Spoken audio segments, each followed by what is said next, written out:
if there's something I haven't asked you about yet, that's important, to relate as far as your work goes, please feel free to share.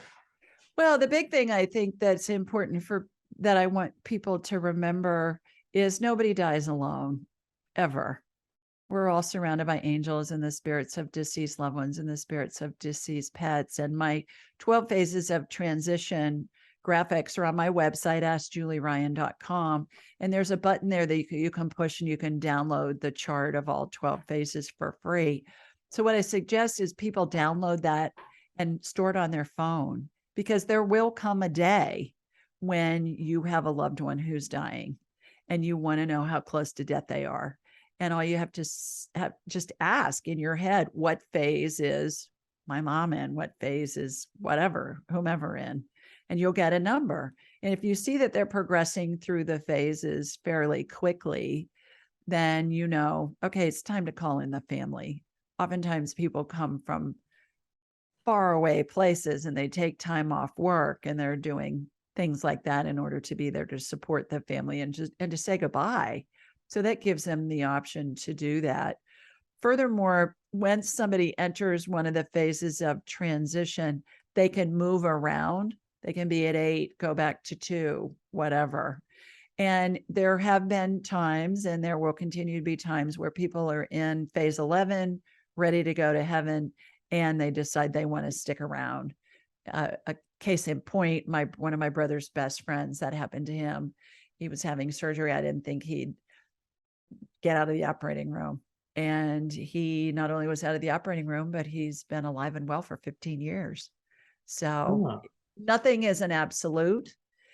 Everything that's a future event is fluid. There are a bazillion variables that come into affect an outcome. And so I think that's important to remember for future events, that they're fluid. Mm-hmm. I had heard that there is multiple possible exit points, sort of through a lifetime, that you could choose, like a spirit could choose to take. And so it sounds like this was one of his exit points, and then he was like, nope, not going to take this one. Yeah, there are different schools of thought on that. I don't resonate with the exit point thing. I think we decide, okay, we're out of here. We're ready.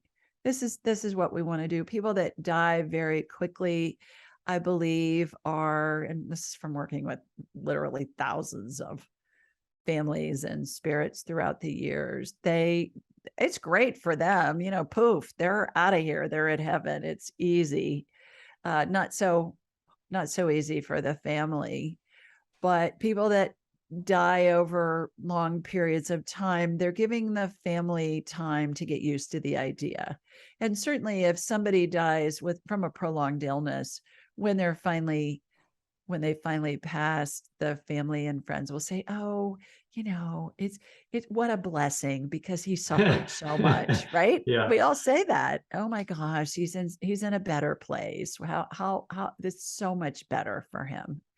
My sister-in-law's father had Parkinson's, and then it went into Alzheimer's, kind of Parkinson's dementia kind of stuff. And he was in an assisted living place for years. And when he first went in there, I was talking to him telepathically. He was pretty sick. And I said, are you ready to go? These are 3 questions I always ask somebody when they're dying. If I'm working with them or their family, I'll say, are you ready to go? Are you in pain? What do you need? And the stories are endless of what they need. They can be, I need a chocolate bar, to I need my quarterly estimated taxes filed before I leave. That story's in the book. It's really funny. And so what I find is that when somebody is dying and they are saying that they don't need anything, it helps the family feel like they're involved. My mom wants a chocolate bar. My mom wants a sweater. My mom wants whatever. And you can get it for them. And it gives them a sense of peace. Furthermore, by having that chart, when you can show it to family members, it brings such a sense of comfort to the family, because they know they're surrounded by angels. And if they don't believe it, that's okay. Is it feasible? Yeah. To most people, it is, even if they don't believe it. That's okay. Usually it's people who are very fundamentalist in their religion. Say, well, I don't, that's the devil. I go, no, it's not. And they'll say, well, talking to spirits is evil. And I'll say, well, do you pray? I'll say, of course I pray. I'll say, well, to whom are you praying? Jesus, the Virgin Mary, Saint whomever, the Holy Spirit.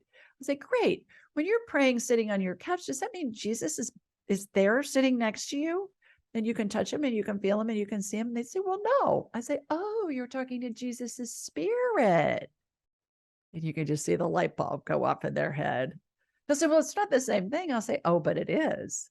Are you asking Jesus to help you? Does Jesus answer you? There's nothing sacrilegious about that. That's what we do. Anybody who prays. So it's just looking at it from a more broader perspective, if you will. Yeah, And not everybody's yeah. getting Jesus next to their deathbed, but they are getting other helpers. Well, yeah, there've been a lot of people that have seen Jesus in their good. deathbed. Okay. Oh, yeah. So he helps out a lot. Jesus, Virgin Mary, Saint whoever. And yeah. And the funny thing is, all those spirits that are there to welcome the person to heaven, I call them the Welcome to Heaven Committee.